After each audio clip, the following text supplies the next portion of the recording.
कार्य समिति सदस्य छत्तीसगढ़ भाजपा सह प्रभारी प्रदेश प्रभारी एंड पर्यावरण विभाग में भी इनका बहुत अच्छा खासा कॉन्ट्रीब्यूशन है सर का।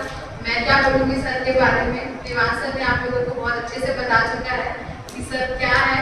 वो एक नॉर्मल पर्सन नहीं आप बोल सकते, वो एक आइडल पर्सन है, पर्सनैलिटी है, ग्रेट एंड न्यू पर्सनैलिटी है, जो जिससे आप यूथ को उनसे सीखना चाहिए। तो सर प्लीज आइए अपना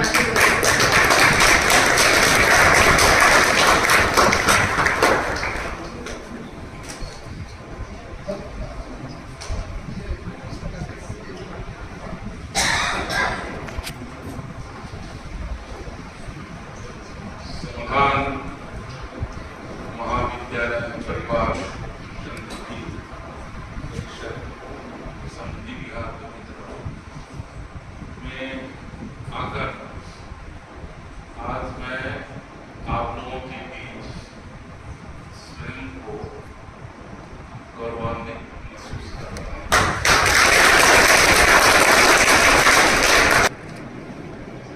कीर्तिपुंज व्यक्तित्व विराजमान है।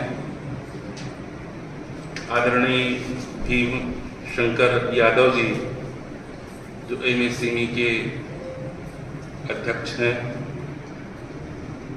आदरणीय श्री गणेश वर्मा जी, आदरणीय अवधेश पटेल जी जो प्राचार्य हैं समाधान महाविद्यालय परिवार के, आदरणीय अविनाश तिवारी जी डायरेक्टर समाधान, आदरणीय अखिलेश तिवारी जी, आदरणीय डॉक्टर वसुबंधु दीवान जी और संपूर्ण महाविद्यालय के परिवार के सभी मेरे प्रिय आदरणीय सदस्यगण, चाहे वाइस प्रिंसिपल हो, चाहे शिक्षकीय स्टाफ हो, फैकल्टी हो, चाहे नव प्रवेशित छात्र छात्राएं हैं, चाहे जिन्होंने अपना अध्ययन कार्य समाप्त किया है, आप सभी लोगों को मैं बधाई देता हूं कि इतना अच्छा परिवेश जो किसी प्रकार से पूर्व में जो हमारी सनातन परंपरा थी गुरुकुल की, थोड़ा सा वैसा ही लग रहा है, शहर से बाहर प्रकृति के बीच। नई एजुकेशन पॉलिसी एनईपी जिसके तहत ये सारा तामझाम आज हो रहा है, उसका दीक्षारंभ कार्यक्रम नवप्रवेशित बच्चों का प्राइमरी स्कूल में कार्यक्रम होता था उनका स्वागत का, क्योंकि हमारे देश में अशिक्षा थी, जागरूकता का अभाव था और लोगों को, बच्चों को पढ़ाने के लिए साक्षरता का दर बहुत ही निम्न स्तर होने के कारण उनको प्रोत्साहित करना आवश्यक होता था। इसलिए प्राइमरी स्कूल के बच्चों को नव प्रवेश के दौरान उनको सम्मानित करने की प्रथा थी, चंदन टीका लगा करके। लेकिन उसके बाद फिर एक ही कार्यक्रम होता था, वो भी किताबों में तो होता था, सभी जगह होता नहीं था, दीक्षांत समारोह, जो कि बड़े बड़े महाविद्यालय में, यूनिवर्सिटी में बड़े बड़े राष्ट्रीय स्तर के ख्याति के व्यक्तियों को बुला करके देते थे दीक्षांत समारोह। लेकिन आप सबने देखा है, हमारे जो प्रधानमंत्री जी हैं माननीय नरेंद्र दामोदर दास मोदी, उन्होंने जब से उन्होंने पदभार ग्रहण किया है, एक राष्ट्र नायक के रूप में बहुत सारी चीजों में उन्होंने इनिशिएटिव लिया है। उन्होंने समझा है कि शिक्षा का क्षेत्र एक बहुत महत्वपूर्ण आयाम है और यहाँ पर अन्य क्षेत्रों की भांति बहुत से काम करने की आवश्यकताएं हैं। मैं, जहां तक मेरा व्यक्तिगत अनुभव है और आप सब लोग इस चीज को समझते होंगे कि हमारा देश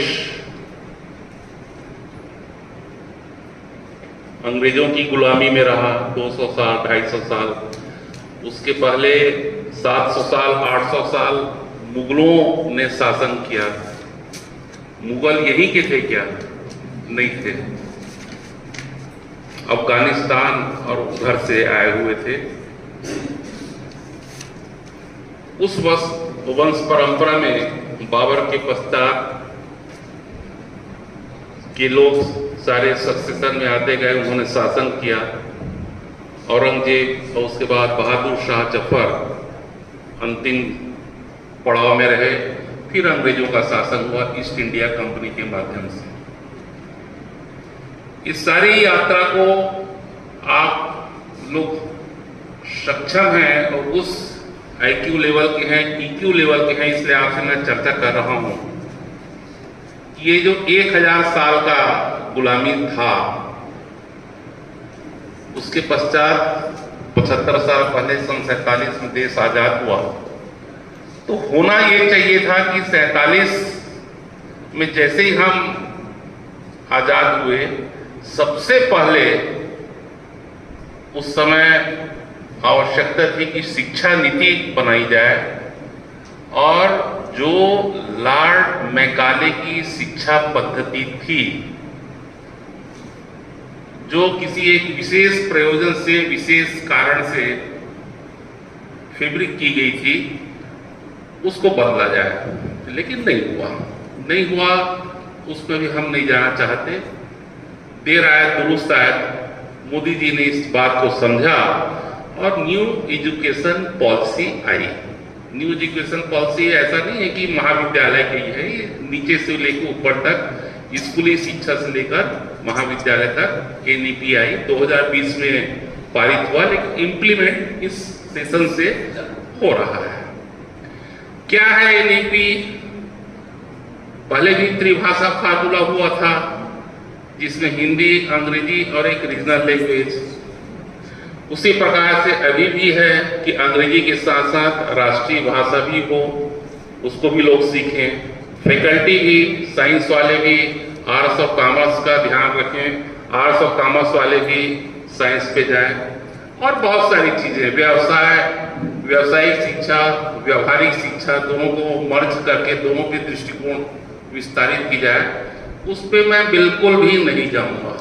क्या NEP है, क्या है, वो तो आप लोगों ने बताया भी, कुछ बच्चों ने भी बताया, आप लोगों को भी पता है, सब आया हुआ है।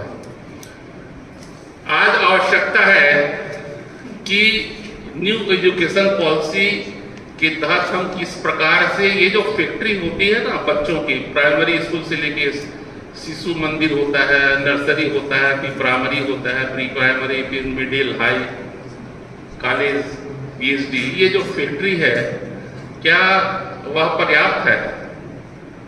अभी भी एक शुरुआत हुई है, आगे आने वाले समय में बहुत से परिवर्तन होंगे। लेकिन क्या शासन कोई पॉलिसी लाएगी, क्या उसी को हम देखते रहेंगे? क्या हमारे सामने आपको ये समझना पड़ेगा कि एक बहुत बड़ा रिच बैकग्राउंड है, और वो बैकग्राउंड किस चीज का है? हमारी हेरिटेज की है, हमारी संस्कृति की है, हमारी कला का है। हमारे जो पूर्वज हैं वो किस प्रकार से होते थे, क्या उन्होंने परोसा है, उसका है, जो काल के गर्भ में समा गया। मैंने कहा था ना, 1000 साल की गुलामी, वो तो आप पता नहीं, एक 8वां आश्चर्य 9वां आश्चर्य होगा कि आज भी हम अंग्रेज नहीं है, आज भी हम मुगल नहीं है, आज आप सनातन हो। ठीक है, हम लोगों में कॉम्प्लेक्स होता है, गुलामी होती है, हम लोग बोलते हैं कि अंग्रेजी बोलने से ही बहुत अच्छा कोई होता है, ये सब गुलामी है। और ये इसमें किसी का आलोचक बात नहीं है, एक फेज है। लेकिन कहीं ना कहीं हम इन्फीरियरिटी से ग्रसित हैं। और ये जो राज सत्ता होती है ना, पहले के समय में राजऋषि होते थे, राजर्षि। कौन, कोई राजर्षि का नाम बता सकते हो आप? वशिष्ठ, तो विश्वामित्र ब्रह्मर्षि होते थे, उसके ऊपर एक ब्रह्मर्षि होता था। ये मैं इसलिए बता रहा हूं कि हमारा जो हेरिटेज है, हमारी जो संस्कृति है, हमारा जो इतिहास है, उसको पढ़ने की आवश्यकता है। ये आपको न्यू एजुकेशन पॉलिसी में नहीं बताया जाएगा। न्यू एजुकेशन पॉलिसी अपनी जगह है, लेकिन ये जो समाज है उसको गवर्न करना पड़ेगा। आपके क्षेत्र का एमएलए, आपके क्षेत्र का सांसद सदस्य, कोई प्रदेश का मुख्यमंत्री या मंत्री वही करेगा जो समाज उसको गाइड करेगा। देखिए, प्रजातंत्र है, वोट है, अमुक काम को करने से यदि वोट मिलेगा तो लोग वही काम करते हैं ना। इस प्रकार से समाज जो है राजकाज को, सत्ता को नियंत्रित करता है। ये आदर्श स्थिति है। अभी क्या हो रहा है, राजकाज समाज को, मैं समाज का जो जागरूकता अवेयरनेस है वो जीरो हो चुका है। और उसके लिए कहीं न कहीं हमारी मैकाले की शिक्षा पद्धति जिम्मेदार है। पहले क्या होता था, गुरुकुल होता था। पूरे भारतवर्ष में 3 लाख से ऊपर गुरुकुल थे, 280 लाख, 3 करोड़ से ज्यादा।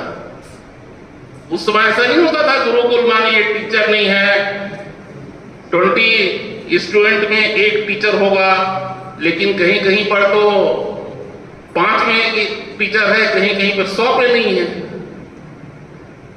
जो टीचर और उसका जो रेशो होना चाहिए, ये तो एक छोटी सी चीज हो गई। लेकिन मैकाले ने क्या किया था, 6 जुलाई 1835 में चिट्ठी लिखा था उन्होंने उस समय के ब्रिटेन के प्रधानमंत्री को, जिसमें उन्होंने ये कहा था, मैं पूरा देश घूमा हूं, भारतवर्ष, और पूरे देश में कोई एक आदमी भिक्षा मांगते नहीं मिला।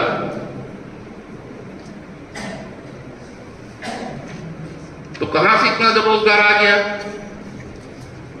उस समय देश में जब ये 1518 में ईस्ट इंडिया कंपनी पहली बार जहां भी इनके दरबार में आए थे, उन्होंने अपना प्रेस किया, उसके बाद फिर अंग्रेजों का राज शुरू हुआ, उसके पहले मुगलों का शासन। पहले हमारे देश की जो जीडीपी थी वो वर्ल्ड इकोनॉमी की 23% थी, जो कि 47 में जब अंग्रेज छोड़ के गए, लूट के जब सब सारा चीज ले गए, उस समय 2 से लेके 3% के बीच थी। आज फिर से हम पटरी मार रहे हैं और फर्स्ट 5 इकोनॉमिक में है, 15 इकोनॉमिक हमारा बनने का टारगेट है। तो वो जो शिक्षा पद्धति थी उसमें उन्होंने लिखा था वहां के ब्रिटेन के प्रधानमंत्री को कि सबसे पहले इसका जो कारण है क्या है भिक्षा नहीं मांगने का, गुरुकुल शिक्षा पद्धति थी। और जब तक ये शिक्षा पद्धति को हम परिवर्तन नहीं करेंगे तब तक इस देश में हम शासन नहीं कर पाएंगे, इस देश को कब्जा नहीं कर पाएंगे। और उन्होंने सुनियोजित ढंग से बाबू बनाने की प्रक्रिया शुरू की और काले अंग्रेज पैदा होते गए। अंग्रेज चले गए, हम लोग काले हैं, चेहरे से काले हैं, सांवले हैं, लेकिन अंदर में अंग्रेजों की आत्मा मैकाले जो उस समय डाल के गया था, वो 47 में जब ये अंग्रेज गए ना, उसके बाद भी जीवित है, हम लोग भी। अंग्रेजी बोलने में हम लोग बहुत वो करते हैं, सब कुछ बहुत सारी चीजें, उसमें मैं नहीं जाना चाहता। तो ये जो 47 के बाद नेहरू जी ने क्या कहा था, आईसीएस था पहले, इंडियन सिविल सर्विस, पुलिस में आईपी था, इंपीरियल पुलिस। तो उस समय जो शासन होता था वो काला अंग्रेज का जो प्रतिनिधि होता था वो औपनिवेशिक संस्कृति का प्रतिनिधि होता था। कलेक्टर होता था औपनिवेशिक संस्कृति का प्रतिनिधि होता था। क्यों होता था? वो कॉलोनियल जो सिस्टम है उसको सेफ गार्ड करने के लिए, उसके हितों की रक्षा करने के लिए। लेकिन बाद में जब आईएएस आया तो कहीं न कहीं मैं आईएएस का परफॉर्मेंस जो है आज तक हम देख रहे हैं, उससे भी हम संतुष्ट, मैं तो कम से कम नहीं। ये एक अलग विषय है, राजकाज का विषय। अरे कहा था इंडियन सिविल सर्विस, उसके बाद नेहरू जी ने कहा था Indian civil service is neither Indian nor civil ना सर्विस। वो आईसीएस था, ना तो इंडियन था वो, ना सिविल था, ना सर्विस था। ये तीनों कॉन्सेप्ट नहीं थे उसमें। और उन्होंने फिर आईएएस लाना आईएएस कॉन्सेप्ट किया। लेकिन दुर्भाग्य से आईएएस भी आज उस सारी उम्मीदों को पूरा करता नहीं है। मेरा ये कहना है कि हमारी जो संस्कृति है, हमारा जो कल्चर है, हमारा जो वेद और उपनिषद का ज्ञान है, तो शिक्षा का मायने तभी है जब आप शिक्षा माने किताबी ज्ञान नहीं है, इससे आप व्यवहारिक शिक्षा प्राप्त करें। 1893 में जब वर्ल्ड कॉन्फ्रेंस हुआ था रिलीजन का, जहां की विवेकानंद जी गए थे, उन्होंने कहा था brothers and sisters of America. आपने सुना है ना, सभी ने सुना होगा, बहुत साउंड क्लिप चलती है। क्या है मतलब, क्या क्यों तालियां बजी थी बताइए, आपने कभी सोचा है क्यों तालियां बजी थी? Brothers and sisters of America, ऐसा उन्होंने कहा। ताली क्यों बजी थी? उन्होंने कहा, जेंटलमैन एंड लेडीज नहीं कहा, इसलिए ताली बजी थी। आपको जानना पड़ेगा इस चीज को ना, क्या बोलता है आपका वेद। लोकसभा में क्या लिखा हुआ है? अयम निज परोवेति गणना लघु चेतसाम उदार चरिता नाम तु वसुवैध कुटुंबकम। तो जब मेरा पूरा विश्व ही मेरा कुटुंब है, तो आप लोग क्या है? ब्रदर्स और सिस्टर्स तो हुए। हम एक परमात्मा, एक परमात्मा के संतान हैं, एक परमात्मा के संतान है। आत्मवत सर्वभूतेषु सर्वभूत हिते रता, ये उपनिषद में लिखा हुआ है। तो सबसे पहले वहीं पे मैं आपको आऊंगा, विवेकानंद पे। आपको अभी तक हम सोए हुए हैं, 47 तक तो सोए ही रहे, सोलाया गया आपको नींद की गोली देके, उसके बाद भी हम सोए रहे। आज न्यू एजुकेशन पॉलिसी आई है, सरकार जगाने का प्रयास कर रही है, लेकिन आप सबको अपने इंसेस्टर्स को देखना पड़ेगा, अपने सांस्कृतिक मूल्यों को आपको पहचानना पड़ेगा, उस हेरिटेज से जुड़ना पड़ेगा। उत्तिष्ठता जागृतः प्राप्त वरानि बोधत, ये भी कहा था ना विवेकानंद कल, ये भी उपनिषद का है। उठो जागो प्राप्त वरानि बोधत, जो आपका लक्ष्य है उसको प्राप्त करने के लिए तब तक चलते रहो। क्यों कहा उठो जागो? क्योंकि विवेकानंद ने जान लिया था कि आप सोए हुए, और दुर्भाग्य से आज तक हम सोए हुए। ये इस चीज को समझने की आवश्यकता है, इस चीज को समझने की आवश्यकता है। हर कोई व्यक्ति रहे, मैं बेमेतरा में था एसडीओ, अब वही फिर से आ रहा हूं मैं। अयम निजा परोवेति गणना लघु चेतसा, मैं बेमेतरा में था। वसु बंधु मुझको एक बार भूपेश बघेल जी, हम लोग भोपाल से आ रहे थे, तो बाजू में बैठे थे। ये बात होगी 87, 88, 89, 90 की बात होगी। गुड़गांव बेमेतरा में कौन जिला में? मैं बेमेतरा रहने वाला नहीं हूं, लेकिन मैंने 2.5 साल तक यहां सेवा दिया, एसडीओ रहा। तो मैं भूपेश बघेल नहीं, मैं उसको देख के घूर के देखा, वो विधायक थे शायद, उसका नहीं था, पता नहीं क्या था, भोपाल से आ रहे थे। तो बेमेतरा कौन गांव के रास्ते है? आप समझ रहे हैं क्यों बोला उन्होंने? मैं क्या बताना चाहता हूं, मुझको 2.5 साल बेमेतरा में रहा, 36 साल की नौकरी की, 2.5 साल बेमेतरा में रहा, और 50-60% मैक्सिमम लोग मुझको ये जानते हैं मैं बेमेतरा का रहने वाला हूं। तो मैं क्या बोलना चाह रहा हूं, मैसेज क्या देना चाहता हूं? उदार चैता नाम तू वसुवैध कुटुंबकम, सारा विश्व मेरा कुटुंब है, परिवार।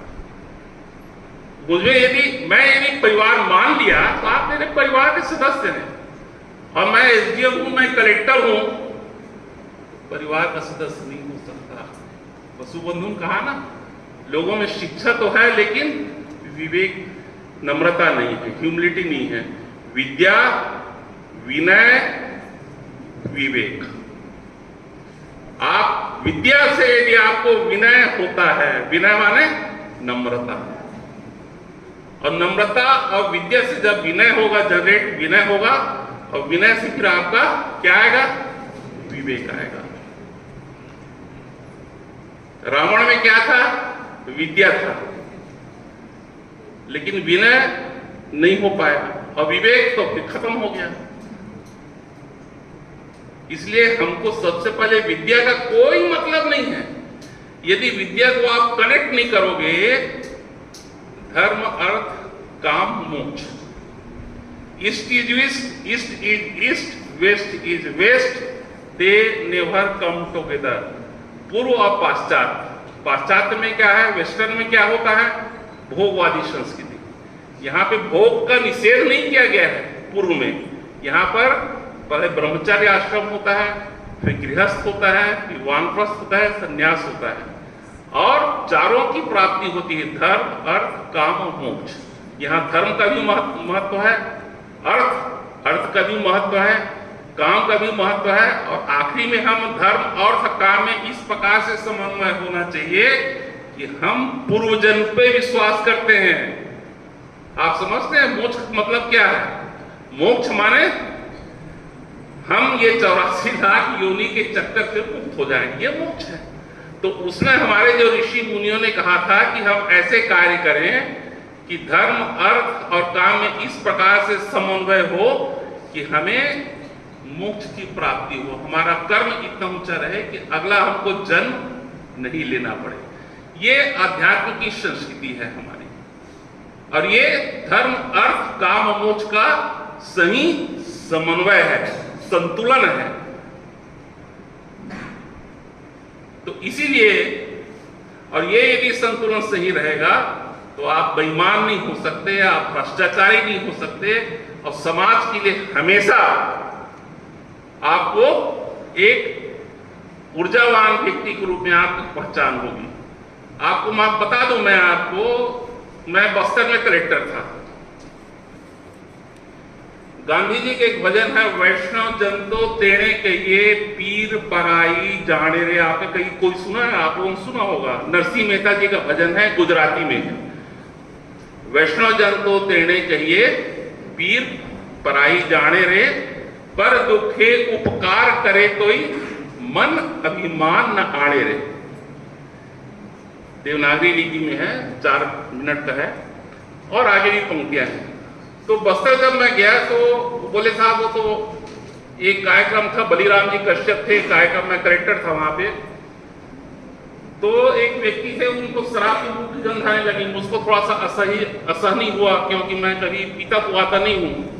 तो मुझको बोले यार कैसे क्या हुआ ये? तो बोले वो बाद में पता लगा कार्यक्रम तो निपट गया, और मैं थोड़ा सा शर्मिंदगी का सामना करना पड़ा। कलेक्ट्रेट का कार्यक्रम था, तो ये पता चला कि मेरे ही कर्मचारी था, वो पिया हुआ था। अभी जैसे आप लोग कोई पी रहे हैं तो वहां आते हैं। तो मैंने कहा अभी क्यों पिया है? तो बोले साहब ये तो बस्तर है, आदिवासियों में परंपरा है पीने की, कैसे रोक सकते हो आप ही शिकायत हो जाएगी। तो मैं बोला भाई ये परंपरा ठीक है अपनी जगह, लेकिन कोई सरकारी कर्मचारी तो पढ़े मेरा कर्मचारी है ना, वो परंपरा, वो भी पीने की परंपरा, उसको यदि संधारित करके रखना है तो रात को पिए, जो भी करे। कोई व्यक्ति 12 बजे आ रहा है, कोई 11 बजे आ रहा है, कोई 1 बजे आ रहा है, रोक नहीं सकते आप। तो मैं कहा कर्मचारियों में शासन नहीं रहेगा, कोई इस तरह से पिएगा। कलेक्ट्रेट का जब ये हाल होता है, कलेक्टर माने स्टेट गवर्नमेंट का प्रतिनिधि होता है कलेक्टर जिले में, और कलेक्ट्रेट में कोई आदमी जिस प्रकार का व्यवहार होता है उससे वो व्यक्ति की छवि बनती है, मुख्यमंत्री के बारे में होती है। मुख्यमंत्री कैसा है, ये कलेक्ट्रेट का महत्व है। तो मैंने फिर वहां पे शुरू किया कि ये प्रतिदिन ठीक 10:30 से 11 बजे तक ये भजन मैंने शुरू कर दिया, 4 मिनट का भजन। और उसमें जो है पीयू से लेकर के कलेक्टर तक सब बैठते थे, और 10:30 बजे आना है। मैंने कहा कि भजन सुनने के लिए आप आओ, और मैं 10:30 बजे पहुंच जाता था। तो देखा मैंने 2-3 दिन के भीतर लोग भागते दौड़ते, शुरू में तो घंटी बजती थी कलेक्ट्रेट की, लोग दौड़ते दौड़ते आते थे, कि बाद में ऐसा हो गया कि ठीक 10:30 बजे पूरा प्रेयर हॉल था वहां पे वो भर जाता था। और उसके बाद भी गांधी जी की फोटो थी, तय थी, उसमें रोस्टर बना दिया था कर्मचारियों का, हर कोई उसमें एक माला पढ़ाता था। उसके बाद भी भजन शुरू होता था। लता मंगेशकर की आवाज में भजन है, बहुत सुंदर। 4 मिनट 16 सेकंड के भजन से उसका प्रभाव क्या पड़ा, ये भी मैं आपको इसलिए बता रहा हूं कि प्रार्थना का हमारे यहां महत्व बताया हुआ हमारी संस्कृति में। उसका प्रभाव ये हुआ कि लोगों के घर में पति पत्नी का झगड़ा होता था, वो बंद हो गया। मंत्र का प्रभाव होता है ना, मंत्र शक्ति।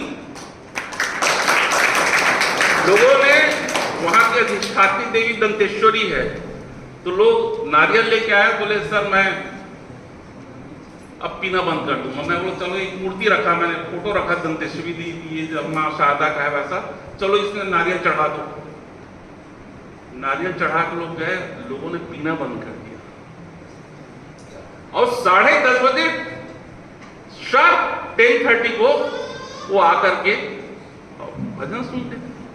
और भजन सुनते थे, मैं आपको वीडियो में आप कॉलेज में भेजूंगा, मेरे पास उसका वीडियो है, आप बच्चों को दिखाइएगा, आप यहाँ जो पीरियड होता होगा उसमें इतने तन्मयता से लोग भजन सुनते थे 4 मिनट 16 सेकंड को, कि वो ऐसा लगता था कि क्या हो रहा है, कलेक्ट्रेट है कि कोई मंदिर है, देवालय है। शिकायत नहीं मेरी, लोग बोले साहब ये तो बीजेपी गवर्नमेंट है, तो गांधी, बीजेपी वालों गांधी शायद थोड़ा सा परहेज होता है, तो बोले तो गांधी के भजन का हवा रहे। दूसरा आपत्ति थी कि तो ये धर्म वाला मामला है ना, भजन करके आप कैसे, कोई ईसाई कोई क्रिश्चियन कोई, उन्होंने भी शिकायत किया। तो मैंने कहा कि पृथ्वी पर आज तक पूरे विश्व में गांधी से बढ़कर के कोई धर्मनिरपेक्ष व्यक्ति नहीं हुआ है। अब उसका ये पूरी भजन है, तो आप ये भूल जाओ कि किसी एक धर्म का कहता है, वैष्णव जन तो तेणे कहिए पीर पराई जाने रे, वही सही वैष्णव है जो दूसरों की पीड़ा को जाने। और दूसरा क्या बोलता है, मैंने आपका काम कर दिया, मेरे मन में अहंकार हो गया, मैंने पशु बंधु काम कर दिया। पर दुखे उपकार करे तो मन अभिमान, आप किसी का काम करो और मन में आपके अभिमान नहीं आना चाहिए, घमंड भी नहीं होना चाहिए। पर स्त्री को जो माता के समान देखे, उसमें बहुत सारा माने अद्भुत है। उसमें मैं चाहूंगा कि इसको आप शुरू करिए, मैं आपको कैसे भेजूंगा। और पूरे भारत देश में एकमात्र कलेक्ट्रेट बस्तर, उसको मैंने कहा कि कलेक्टर क्या होता है भाई, कलेक्टर मैं वन हूं, collect revenue is called collector. ये मैं कालिया ने बताया था। मैंने कहा यार मैं तो 10 साल से कलेक्टर हूं, नांदगांव में भी था, वहां भी था, एसडीएम भी था, बहुत जगह। कभी मैंने रेवेन्यू कलेक्शन को तो समीक्षा नहीं की कि तकाबी का वसूली और इसका लगान का सब उसका। तो पहले गवर्नमेंट जो था वो औपनिवेशिक गवर्नमेंट था, ब्रिटिश कॉलोनियल गवर्नमेंट थी। अब आज की स्वतंत्रता प्राप्ति के पश्चात कोई रेवेन्यू कलेक्शन कलेक्टर का पर्पस नहीं है। क्या है पर्पस? लोगों का शासकीय स्कीम का लाभ देना, सेवा का काम करना। तो मैंने कलेक्ट्रेट का नाम सेवा सदन कर दिया। और इसके भेजा कि सारे हिंदुस्तान के कलेक्ट्रेट का नाम जो है, ना तो आप कलेक्टर करो और न ही कलेक्ट्रेट करो, आप सेवा सदन करिए। और कलेक्टर को बोलिए ये चीफ सर्वेंट है, डिप्टी डायरेक्टर एजुकेशन होता है, एग्रीकल्चर होता है, एसी होता है, जिला शिक्षा अधिकारी होते हैं, वो सब सेवक है, नौकर है भाई हम लोग। और कलेक्टर उनका प्रमुख है, वो चीफ सर्वेंट है। और क्या है, उसकी औकात खाली चीफ सर्वेंट की है, उससे ज्यादा नहीं है। ये हमारे जो नए नए लड़के आते हैं ना, उनको ऐसा बड़ा ऐसा लगता है कि हम कलेक्टर हो गए तो राजा हो गए। ये प्रवृत्ति को किल करने की आवश्यकता है। और ये तभी आएगा जब आप मेघालय से मुंह मोड़ के अपनी संस्कृति में वापस जाएंगे। आपके पास वेद है, उपनिषद है, महाभारत है, रामचरितमानस है। आप जब तक उस पर वापस नहीं जाओगे, जीवन के संग्राम में आप आडंबर से परिपूर्ण रहोगे और उसका रिजल्ट हमेशा ऋणात्मक आएगा। बहुत सही बात हो गई, मेरे ख्याल से 15-20 मिनट का समय था, मैंने ज्यादा समय ले लिया। आप सब लोगों को मैं आप सबके उन्नत भविष्य की कामना करता हूं और ये निवेदन करता हूं, मेरा जीवन का मैंने 36 साल छत्तीसगढ़ में बिताए हैं। आप आउट ऑफ बॉक्स, जो आदमी जहां पर है वहां पर आप उत्कृष्ट को प्राप्त करने की हमेशा कोशिश करिए। पानी का जो है ना स्वभाव होता है हमेशा नीचे में आता है, उसको यदि ऊपर चढ़ाना हो तो पंप लगाना पड़ता है। तो आपकी प्रवृत्तियों को आप इस प्रकार से परिचित करिए